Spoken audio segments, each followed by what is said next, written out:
사회 명소 심포지엄을 위해서 몇 분이 다녀가셨는데 보건사회연구원의 조홍식 원장님과 노동연구원의 최규식 원장님 그리고 청와대 경제보좌관으로 계신 박보경 보좌관 그리고 금융통화위원인 주상현 교수가 저희들 심포지엄 그를 축하하기 위해서 다녀가셨습니다. 그러면은 충분히 쉬지는 못했지만은 두 번째 세션으로 들어가도록 하겠습니다. 이 제2세션을 맡아서 사회를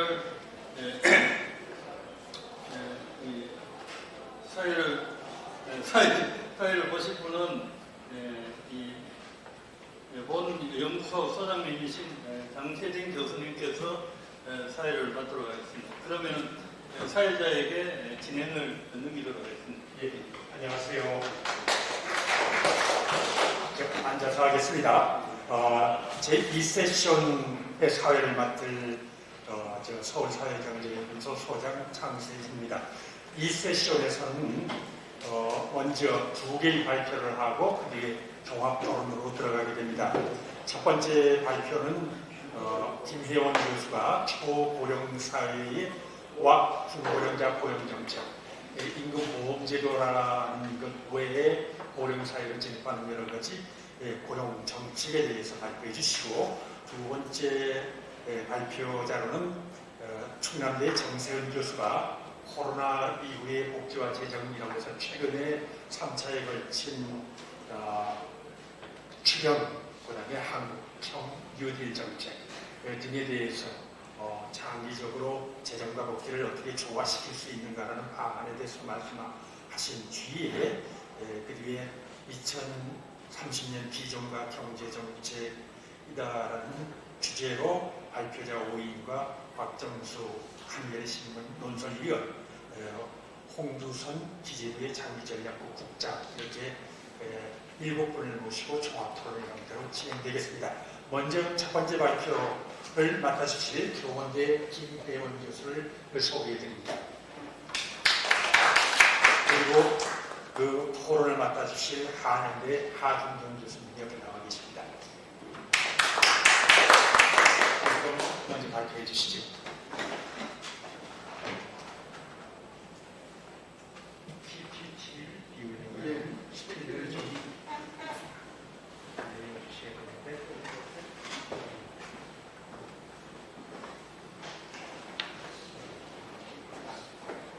네, 준비되는 사이에 먼저 얘기를 시작하도록 하겠습니다.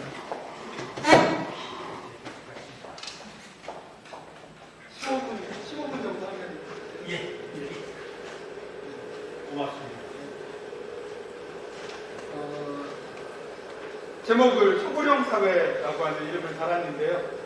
고령 인구가 25%가 넘어서면 초고령 사회라고 하는데 지금 예상으로 2025년이 그 시점이니까 굉장히 바로 앞에 다가온 문제라고 할 수 있습니다.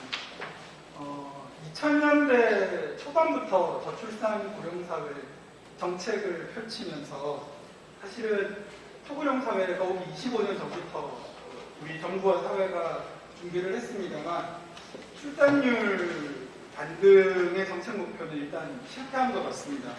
그래서 여전히 출산율 반등의 목표를 추진하긴 하지만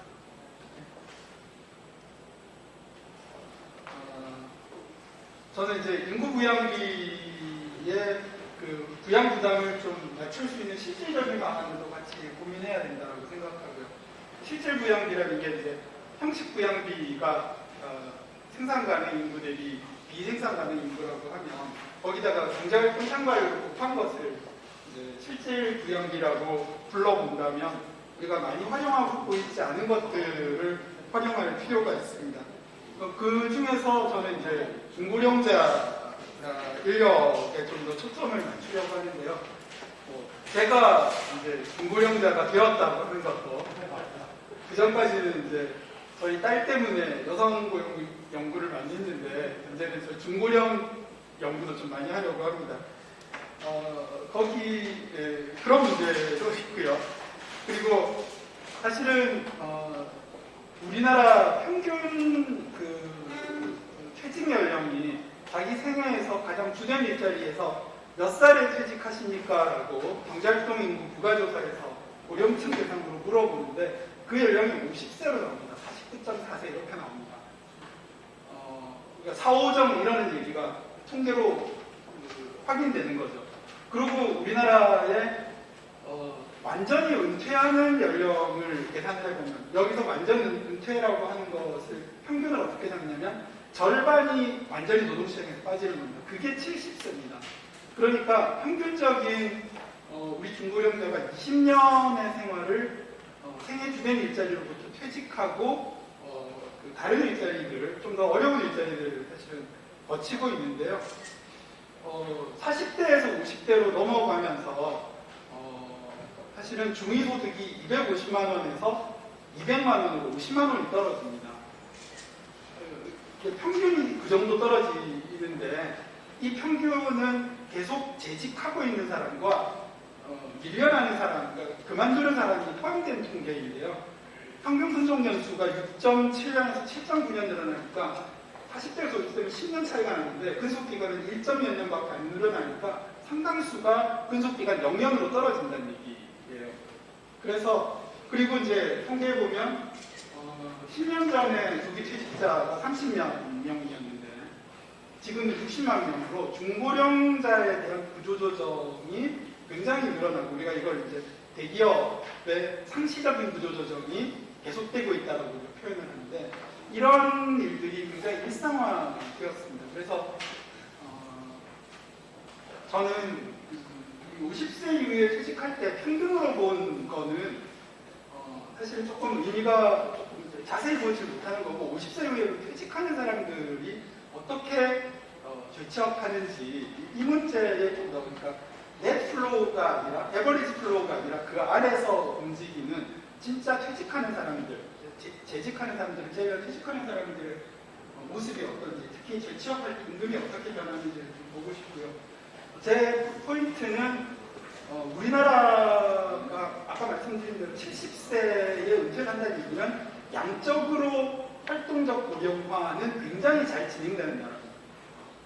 양적으로. 그런데 질적으로 보면 임금 수준이 굉장히 떨어져요. 그 얘기는 뭐냐면 생산적으로 부가가치를 생산하는 생산성 면에서는 굉장히 어려운 점들이 많다는 거죠. 그래서 아까 제가 이제 경제활동 참가를 곱해서 우리가 실질적 부양비를 좀 줄이자라고 얘기를 하는데 거기서 양적인 경제활동 참가 문제보다 질적인 참가 문제가 크고 사실은 이제 저와 동년배의 세대들이 앞으로 20년간 살아갈 때 이 노동시장에서 좀 더 활동적으로 할 수 있는 방안, 정책 방안이 뭘까? 그것을 저는 이제 이 부분에서 임금보험제도라고 하는 걸로 한번 정책 대안을 제시해봤습니다. 그래서 크게 실증적인 검토와 제도에 대한 설명입니다. 제가 이제 경제활동인구 조사가 아니라 퇴직하는 사람들을 추적 조사하기 위해서 한국노동 패널 자료를 가지고 직업력 자료를 활용했는데요. 50세 시점에서 취업을 유지하고 있는 사람을 뽑아내고 난 다음에 그 사람들이 다 이제 50세 이전에 시작한 일자리겠죠. 그들 중에서 실직하는 사람들을 추출을 했고요. 그리고 그 사람들의 실직 사유와 실직 시점을 가지고 근속기간과 그리고 실직 사유와 그 다음에 임금 수준을 측정을 했습니다. 그래서 근속기간이 긴 사람이 어느 정도, 근속기간이 짧은 사람이 어느 정도인지, 그리고 그 사람들이 재취업에 근속기간에 따라서 어떻게 취업에 성공하는지를 봤었고, 임금 수준 면에서도 임금 수준이 낮은 사람과 높은 사람들이 어떻게 재취업에 성공하는지 그 비율을 살펴봤고요. 그리고 재취업했을 때 임금 수준이 어떻게 변하는지를 살펴봤습니다. 이 통계는 이제 재취업률을 본 건데요. 왼쪽에 있는 건 근속기간에 따른 것인데, 그리고 자발적 실업과 비자발적 실업으로 나눠져 있습니다. 그리고 오른쪽에 있는 그림은 표는 임금 수준에 따라서 나눠가지고 표현한 것입니다. 여기서 보시면 약간 좀 불규칙한 모습을 보이는데요. 비자발적인 실직자들이 근속기간이 10년에서 14년 정도일 때 재취업 가능성이 그 전후와 비교해서 이렇게 올라가는 현상을 보입니다. 이거 아직 제가 설명을 못하고 있는 현상인데 우리가 이제 경제학적으로 설명을 하면 인적 자본이 굉장히 축적이 되어 있어서 재취업의 가능성이 높다 이렇게 해석할 수 있습니다. 이게 이제 자발적 실직자는 오히려 15년에서 20년이 피크를 이루는 현상을 보이고 있고요. 둘 다 20년 이상이 되면 재취업 가능성이 확 떨어지는 모습을 보입니다. 그 다음에 임금 수준으로 따져보면 50만 원 미만은 좀 의미 없다고 보면 200만 원에서 299만 원 사이까지 임금이 오르면 오를수록 대체업률이 올라갑니다. 그건 이제 생산성, 인적 자본의 축적이 많으면 임금을 실직 전 직장에서도 임금을 많이 받고 노동시장에서도 가치를 충분히 인정받기 때문에 재취업 가능성이 올라갑니다. 하지만 300만 원 이상이 되면 임금이 임금 상승 후에 재취업률이 확 떨어지는 그런 현상을 볼 수 있습니다. 재취업 임금 변화가 좀 극적인 모습을 보이는데요. 근속기간이 길면 길수록 비자발적으로 직장에서 나온 사람들은 지속적으로 이 임금이 하락합니다. 이게 이제 어떻게 계산한 거냐면 실직 전 임금을 분모로 놓고 재취업한 임금을 분자로 놓아가지고 본 거라서 1이면 임금 수준의 변화가 없는 건데 보시는 것처럼 1.0에서 시작해서 주르륵 떨어져서 20년 이상인 사람이 재취업을 하게 될 경우에는 과거 임금의 65%, 35% 정도의 임금이 감소하는 걸 볼 수 있는데 자발적 실직자들은 근속기간과 무관하게 오히려 임금이 오르는 게 일반적입니다. 이건 경제 이론이 예측하는 바인데 그것과 일치하는데 비자발적으로 실직하는 분들이 훨씬 어려움을 겪고 있다는 걸 알 수가 있고요. 근속기간에 따라서 보여주는 것도 확실히 근속기간이 길면 길수록 지속적으로 떨어지고 있어서 300만 원 이상일 경우에는 40% 이하의 평균적으로 40%니까 임금이 60%씩 이렇게 떨어지는 것들도 우리가 볼 수 있습니다. 그에 비하면 자발적인 실직자들은 임금 수준이 별로 영향을 미치지 않는다 하는 걸 볼 수 있어요. 그래서 이게 보여주는 메시지는 임금 수준이 높을수록 그리고 근속기간이 길수록 이 재취업을 했을 때 임금 수준이 굉장히 많이 떨어진다, 어려움을 겪는다라고 하는 것을 보여주는 것이고 그 뒤에 있는 이제 회계 분석 결과는 제가 다른 요인들을 통제했을 때도 제가 좀 전에 설명한 그냥 기초통계표에서 나온 결과가 거의 다 유지된다는 걸 보여줍니다. 흥미로운 것 중에 하나는 이 재취업 임금 변화에 재취업 소요기간인데 자발적 실직자들이 재취업 소요기간이 길냐?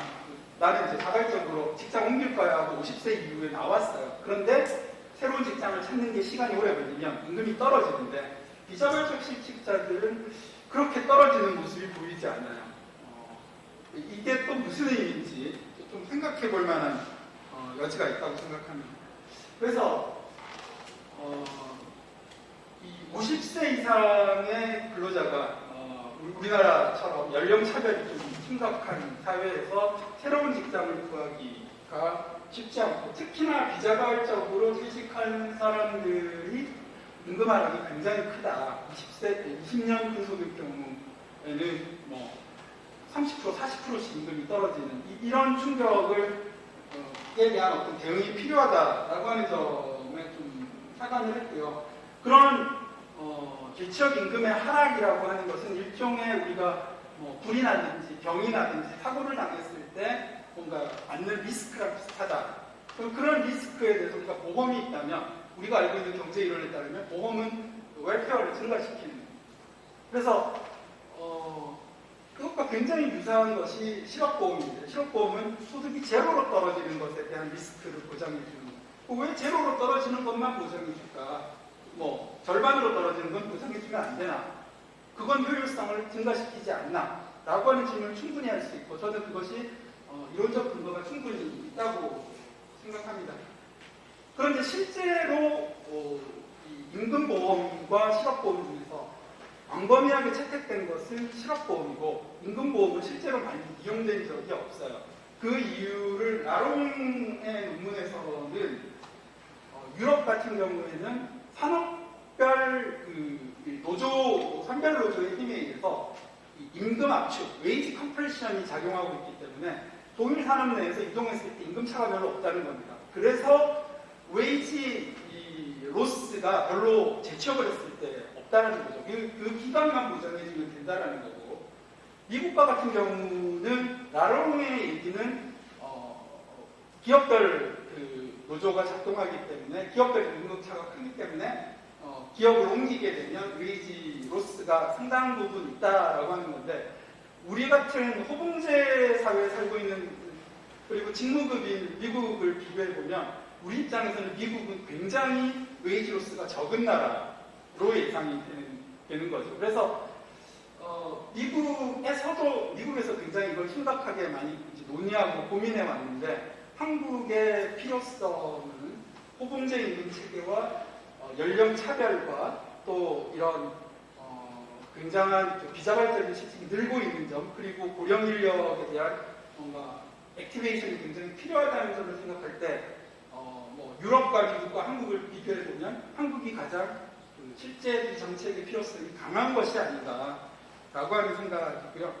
순기능과 역기능 중에서 역기능은 이제 저임금 일자리에 안주하지 않냐, 숙련 투자를 약화시키는 거 아니냐 이런 역기능 얘기를 하고 순기능에서 저는 중요한 부분이 일자리 재배치의 원활한 작동입니다. 앞에 이제 세션에서 산업 얘기하고 할 때 산업의 변화에 잘 적응하려면 인력이 잘 이동해야 되는데 사실은 우리가 뭐 오랫동안 그동안 많이 겪어왔지만 대기업에서 특히 일자리 재배치에 저항하는 것들이 많이 나타나고 있고 그거는 아까 봤던 것처럼 객관적인 임금의 하락이라든지 이런 것에서 충분히 그들의 저항이 충분히 이해가 되는 거죠. 그러면 그것을 어떻게 제도적으로 풀어나갈 것인가라고 하는 점에서 저는 이런 임금보험 제도가 의미 있을 수 있다라고 생각을 하고요.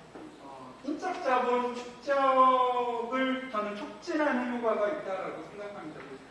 모델을 간단하게 세워보면 단순 일자리하고 숙련 일자리가 있는데 숙련 일자리에는 숙련 투자를 50세 이상이 들어갈 때 투자를 해야 돼요.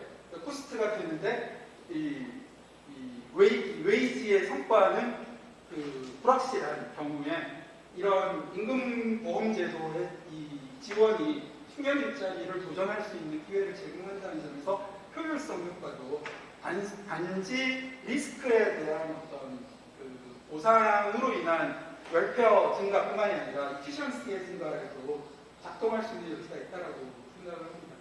그래서 미국 같은 경우에는 80년대 중반부터 브루킹스형 구조를 중심으로 제한이 됐고 초기에는 저임금 근로자를 표적으로 하는 것이었는데 이후에는 좀 더 보편화된 중산층 대상의 취업 지원 정책으로 임금보험 제도로 많이 좀 더 확장이 되었습니다. 그리고 오바마 행정부에서도 검토했던 것이고요. 실제로 나프타 등으로 미국에서 산업구조조정이 이루어지면서 실제로 이 제도를 실행을 한 바가 있습니다. 2002년부터 2007년 사이에 5만 달러 이하의 일자리에서 전일제로 일하던 사람이 전일제로 재취업하게 될 경우에 50세 이상으로 해고된 그럴 경우에 2년 동안 연간 1만 달러 상한으로 하락한 임금의 50%를 지원하는 방식의 제도가 실제로 시행이 됐었습니다. 근데 아쉽게도 여기에 대해서 엄격한 성과평가가 이루어지지 않아서 이 제도가 잘 작동하는지 안 하는지에 관해서 증거를 갖고 있지 않습니다. 캐나다에서는 임금보조 프로젝트라고 하는 걸 95년, 96년 했었는데 75%를 보장을 했는데 생각보다 실업보험 기금을 절약하지는 않았어요. 근데 이제 브루킹스 쪽 연구자들은 75% 너무 높았던 거 아니냐 뭐 이런 좀 다양한 그래서 이건 이 웨이지 인슈런스 제도에 대한 경험적인 증거라고 보기에는 조금 더 부족하다라는 견해들이 있습니다. 그래서 제가 지금까지 쭉 설명했던 것은 한국에서 의미 있는 제도 거가 아닐까. 그래서 필요성은 있다라고 생각이 들고요. 그렇다면 어떻게 설계하는 것이 좋을까? 설계 방안에 관해서 논리적으로 한번 구상을 해봤었는데 50세 이상의 비자발적 실직자로서 최소한 3년 이상의 실직 경험이 있어야 된다. 근데 이제 아까 보신 것처럼 10년 이상의 경우에 임금의 하락폭이 굉장히 큽니다. 그래서 직접적인 효과는 평균적으로는 10년 이상의 영향을 주겠지만 3년 이하라도 임금이 굉장히 큰 폭으로 떨어지는 경우에는 의미가 있는 제도일 것 같고요. 실직전 임금이 평균 임금의 한 120%, 그러니까 5만 불을 기준으로 해서 우리나라의 평균 임금 이런 걸 보면 제가 4천만 원 정도 내외로 잡으면 납타에서 했던 그런 실험과 비슷한 정도의 연봉액을 기준으로 삼을 수 있을 것 같고 임금 하락액은 좀 일정 비율 이상 떨어져야지 받을 수 있도록 설계함으로써 지나치게 많은 사람들이 신청을 하지만 실제로는 별로 받아가는 것 없는 이런 제도가 되지 않도록 상당한 임금 하락액 이상이 하락하는 사람에게 보상으로 하는 것이 적절하지 않을까 싶었고요.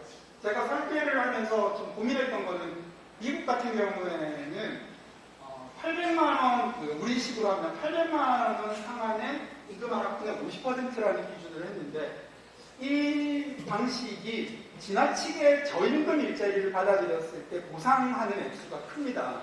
그래서 제가 처음에 이제 이 제도의 아규먼트로 이피션시를 증가시킬 수 있다라고 했는데 좀 800만 원 상한이라는 게 좀 너무 커서 현재 일자리 상황이 저임금밖에 좀 없는 많은 상황인데 이렇게 제도를 설계하면 오히려 2년간, 3년간 우리가 설정한 기간 중에 그 웨이지를 억셉트하지 않을까, 너무 낮은 웨이지를 그런 고민이 있어서 실직전 임금에서 최저임금을 뺀 차액의 40%를 상한으로 하면 제가 그림으로 잘 보여주지는 못할 것 같은데 어쨌건 지나치게 저임금 일자리를 억셉트할 유인을 좀 줄이는 방안. 그래서 조금 자기보다는 좀 더 좋은 일자리를 찾으라고 하는 그런 유인 제도를 설계하면 이 제도가 갖고 있는 약점의 요인들을 좀 완화할 수 있지 않을까라는 생각이고 미국 같은 경우에는 6개월 이내에 찾는 일자리를 요구를 했어요.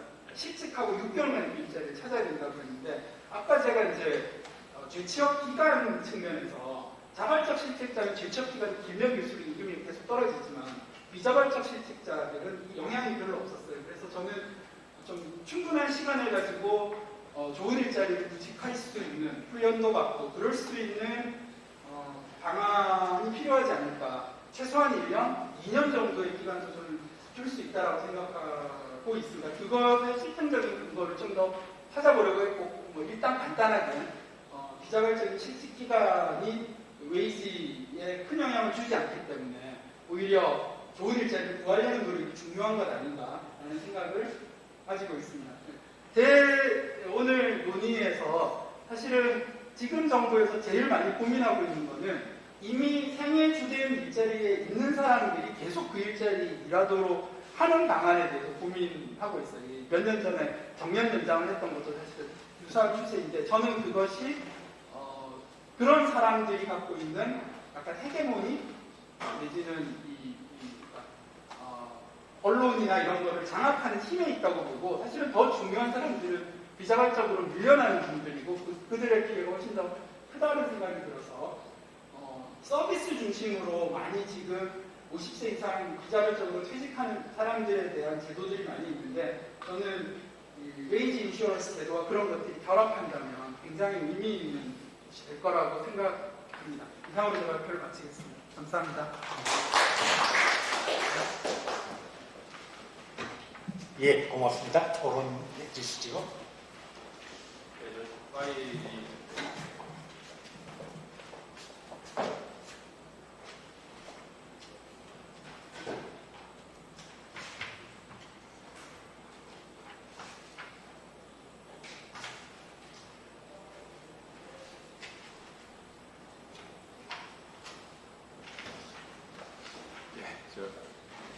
소대. 네, 하준경입니다. 저 오늘 초고령 사회 중고령제 고용 정책 김혜원 교수님 논문에 대해서 토론을 하겠습니다. 재미있게 읽었고요. 간단하게 먼저 요약을 하면은 급속한 고령화로 우리가 고령화 사회에 이제 진입했고요. 근데 이제 주된 일자리에서 50세 정도에 주로 퇴직을 한다라는 얘기입니다. 너무 일찍 퇴직하지 않느냐. 그래서 보니까 또 퇴직 후에 급격한 임금 감소를 이제 경험을 하는 걸 알 수 있었고요. 특히 이제 고임금, 장기 근속 노동자가 비자발적으로 실직하는 경우에 이런 임금 감소가 좀 급격했고요. 그래서 이제 주된 일자리에서 퇴직한 후에 제2의 커리어를 발전시킬 수 있게 하는 대책이 필요하다. 이런 문제의식에서 이제 그 논문을 쓰신 것 같고요. 그러니까 뭐 쉽게 얘기하면 이제 인생 이모작을 어떻게 하게 할 것이냐 이런 얘기인데요. 그래서 임금보험제도라는 게 이제 광의 실업보험제도라고 이제 볼 수 있을 것 같습니다. 그래서 장점이나 단점 모두 이제 실업보험제도가 갖고 있는 그런 뭐 특성들 뭐인 것 같은데요. 그래서 장점은 뭐 고용과 소득을 안정시킬 수 있고 효율적 일자리 재배치에 도움이 될 수 있고, 그다음에 적절히 설계하면 실직 기간을 줄일 수 있다. 뭐 잡 서치에도 도움이 되겠죠. 그리고 단점은 저생산성 일자리에 이제 고쳐가 될 위험이 있고요. 그다음에 인적 자본 축적이 소홀해지는 등의 이제 도덕적 해이 문제가 있을 수 있고, 그렇기 때문에 이제 연령이나 근속연수, 임금 하락폭 기준, 뭐 재취업 일자리 요건, 지급 기간 수준 등 정교하게 설계할 필요가 있고요. 그다음에 이제 임금 체계 연공성 완화라든지 점진적 퇴직제도 도입 등의 이제 보완적인 그런 제도도 검토할 필요가 있다. 이제 전체적인 그 내용이고요. 먼저 이제 실증적인 어떤 근거에 대해서부터 우리가 한번 생각해 볼 필요가 있는데, 연령별 고용 상황인데, 이제 김혜원 교수님은 이제 한국 노동 패널 뭐 1차부터 21차까지 갖고 이제 하셨죠. 근데 이게 한 20년에 걸친 이제 변화인데, 이걸 보시면 이제 퇴직 연령이 이제 갈수록 점점점 이제 늦춰지고 있다라는 얘기입니다. 그래서 옛날에 2000년 뭐 이때는 이제 요즘 되면 이제 고용률이 떨어졌는데, 이제는 한 몇 년 더 있어야 떨어지고 이런 모습을 볼 수가 있고요.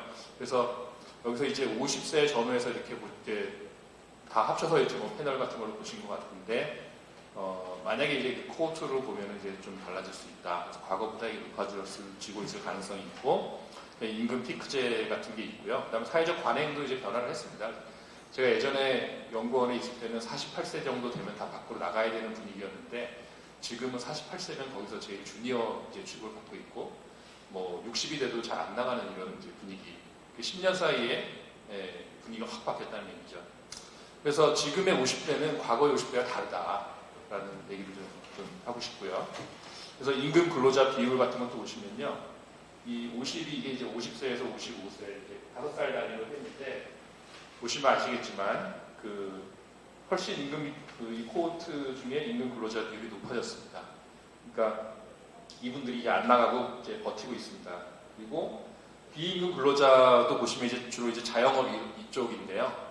자영업 쪽에서는 이쪽에서도 이 젊은 사람들 자영업이 확 줄고요. 이 사람들이 늘었습니다. 그러니까 이 자영업 시장에서 이 50대하고 이제 20, 30대가 경쟁을 하면요, 20, 30대가 밀려나고 50대가 이깁니다. 그래서 여기서 이제 이쪽이 더 높은 비중을 계속 유지하고 있고, 임금 근로자 이쪽도 마찬가지인데, 이쪽도 50대가 셉니다. 그래서 50대들이 과거보다 훨씬 더 이렇게 퇴직 안 하고 이렇게 버티고 있다라는 거를 노동시장 전반적으로 이제 확인할 수가 있고요.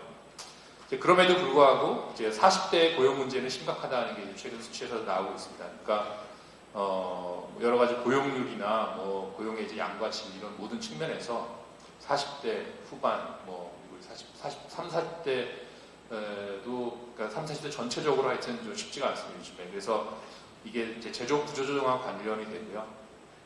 주로 3, 40대들이 여기서 떨려 나가고 있고, 이들의 이제 재취업하고 인생 이모작을 돕는 것이 절실한 과제다. 그래서 어떻게 보면 이제 50대에 초점을 맞추셨는데, 실제로 도움이 가장 절실한 계층은 이제 30대와 40대, 특히 이제 40대 후반 쪽이 위험하지 않나, 이런 이제 생각이 좀 들고요. 그래서 임금보험제도라는 것이 이제 한국에서 가능한가. 그래서 이걸 통해서 이제 이런 어려운 분들을 도울 수 있는가라는 문제인데요.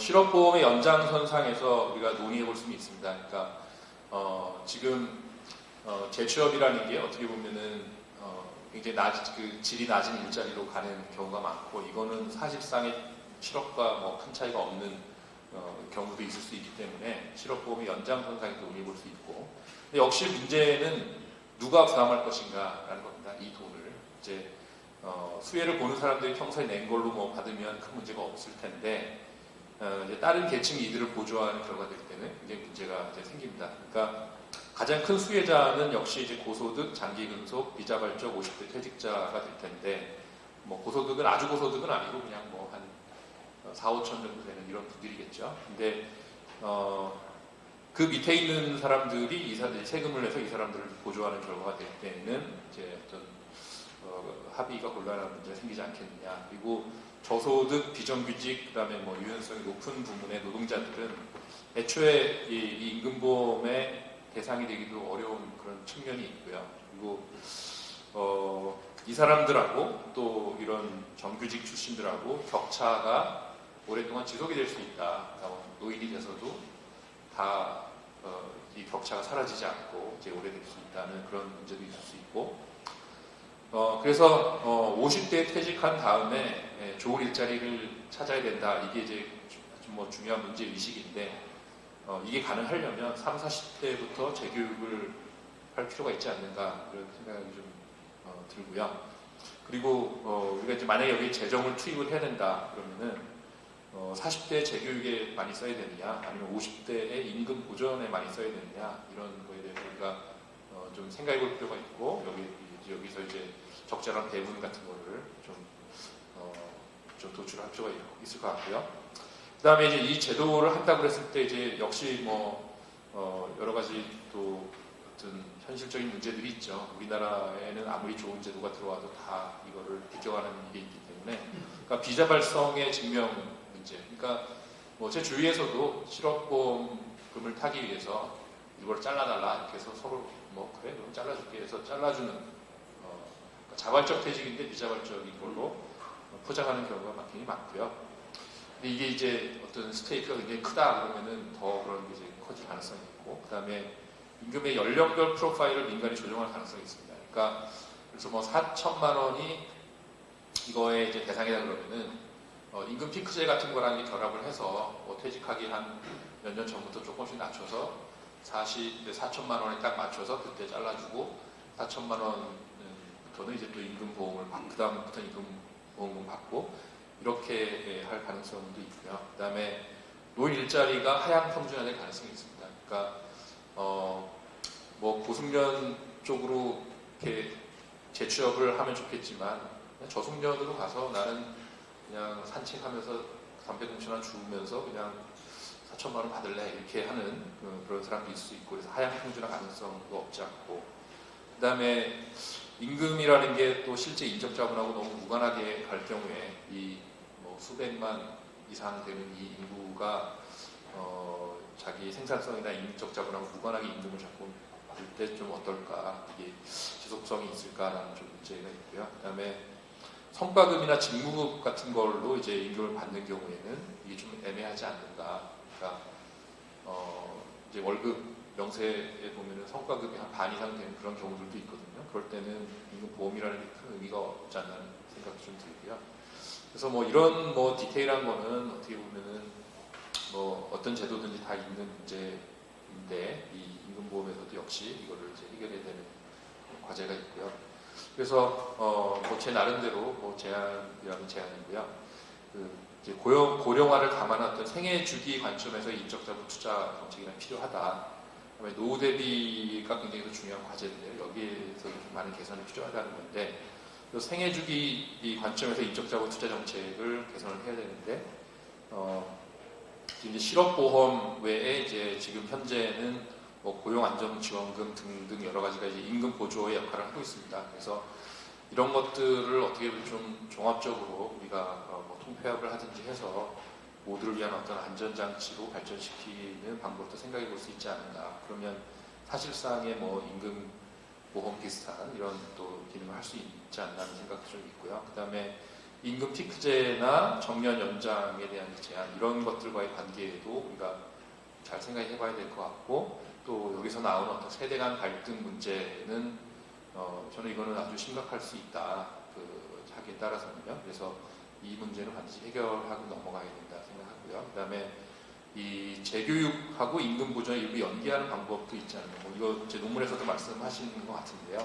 그러니까 재교육이 저는 더 중요한 좀 파트가 아닌가. 뭐 우리나라 현실에는 그래서 인생 이모작을 하려면 이 재교육 쪽에 좀 더 방점을 찍어가지고 재교육하면은 뭐 임금 기능을 어느 정도 제공해 준다든가 그래서 인생 이모작이 가능하게 3, 40대부터 준비해서 이때부터 뭐 한 또 70대 뭐 이때까지 계속 또 이제 또 한 번 이제 이모작을 할 수 있게 이제 하는 게 어떻겠냐는 생각이고요. 이게 가능하려면 독일 수준의 이 재교육 인프라를 구축해야 되지 않을까. 우리나라 재교육이라는 거는 주로 이제 커피 뽑는 거나 아니면 그 엑셀 쓰는 거 이 정도 가르쳐 주거든요. 이거 가지고 무슨 좋은 일자리를 갖겠습니까? 그죠?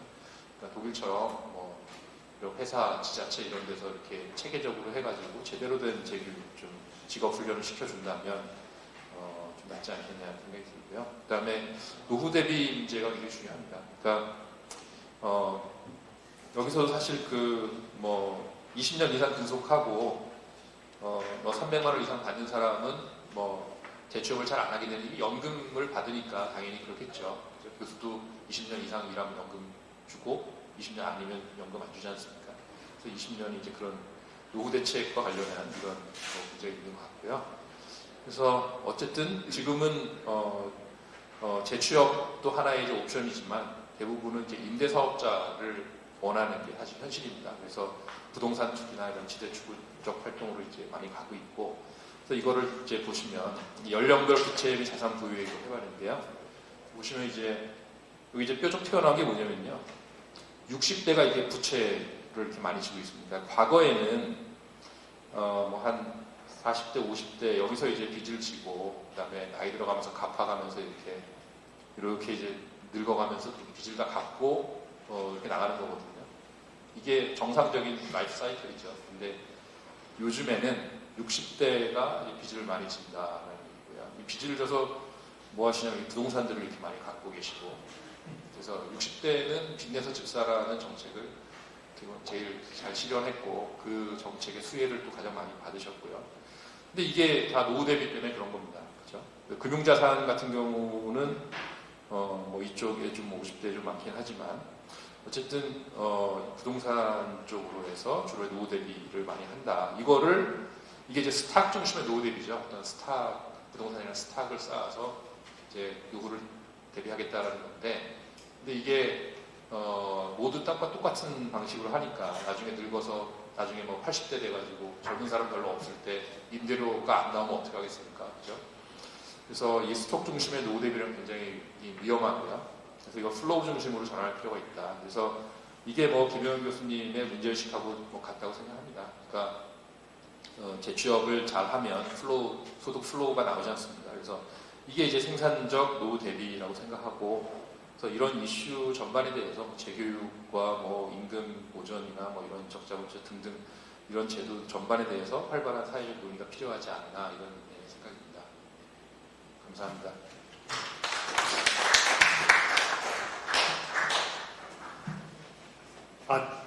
뭐 정말 놀랄 정도로 이렇게 신박한 아이디어가 나오고 또 열띤 비판이 있습니다.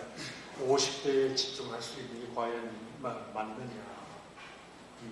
얘기, 또 악마는 디테일에 산다라는 식으로 역이용당하면 어떡할 거냐. 시간이 지났지만 그 답변을 요구하지 않을 수 없네요. 그러니까 조금 짤막하게라도 한 3분 정도 어땠습니까? 예. 답변해 주시죠. 하준경 교수가 노동경제학을 전공한 친구가 아니라서 무슨 토론을 할까 걱정을 했는데, 뭐 여느 노동경제학자보다 더 날카롭게 정책적인 디테일에 관심을 가지고 지적을 해주셔서 굉장히 즐거운 발표가 토론이었다는 생각이 들고요. 절반 이상의 디테일은 제가 답이 있고 고민을 해봤던 주제들이에요. 예, 그래서 사실은 이제 그런 질문들을 제가 좀 많이 받을 것 같고 또 하 교수는 조금 더 디테일하게 얘기했지만 굉장히 큰 그림을 그리는 분이라 같이 이렇게 그런 얘기들을 이후에도 할 수 있으면 좋겠다는 생각이 듭니다. 테크니컬하게는 코어트 이펙트는 뭐 예를 들면 모델에서 이어 이펙트를 집어넣으면 저는 그게 50세가 되는 연령이어서 그게 코어트 이펙트를 통제하게 되거든요. 그런 것들을 해봐서 대략 지금 보여주신 그림에는 뭐 굉장히 큰 변화가 있는 것처럼 보이지만 사실은 주된 일자리에서의 은퇴 연령은 지난 10년 동안 거의 변화가 없었거든요. 그래서 지금 보여주신 거의 고용률과 제가 논문에서 이제 조금 더 이제 정확하게 포착하려고 했던 생애 주된 일자리에서의 퇴직이라고 하는 것은 정확하게 일치하지는 않는다는 생각인데 하지만 사실은 제 논의에서 맹점이 50세가 평균이라는 얘기는 절반이 40대에서 주된 일자리에서 퇴직한다는 거예요. 네. 근데 제가 고민한 정책 대안을 40대까지 집어넣어 버리면 너무 재정이 많이 들거나 또는 재취업의 가능성이 굉장히 높은 사람들이 많이 들어오기 때문에 50대에 좀 한정해서 사실 분석을 했는데 지적하신 그런 점들을 고려했을 때 조금 더 연령대를 낮춰서 40대에 대해서도 고민을 해봐야 될 것 같고요. 핵심적인 지점이 소득보조와 이제 재교육 중에서 저는 좀 소득보조 중심에 대한 얘기를 했는데 비해서 재교육을 말씀하셨는데 크게 다를 것 같지는 않지만 그 직업훈련 현재의 우리나라 직업훈련 시스템이 과연 성과를 낼 수 있을까에 대한 약간 비관적인 전망이 있습니다. 그리고 지금 굉장히 좀 다양한 실험들이 이루어지고 있는데 그 실험들이 소득보조와 결합할 때 좀 더 의미 있는 변화가 있지 않을까라는 점에서 제가 소득보조 얘기를 좀 이렇게 강하게 주장한 거고 말씀하신 것처럼 정말 효과 있는 재교육 시스템의 수립이라고 하는 건 굉장히 중요한 정책 과제이기 때문에 그 문제에 대해서 충분히 공감을 하고 있습니다. 예. 토론 감사합니다. 예, 감사합니다. 정동이 혹시 질문 있으시면 그러면 시간도 지나갔으니까 다음 주제로 넘어가도록 하겠습니다. 수고하셨습니다.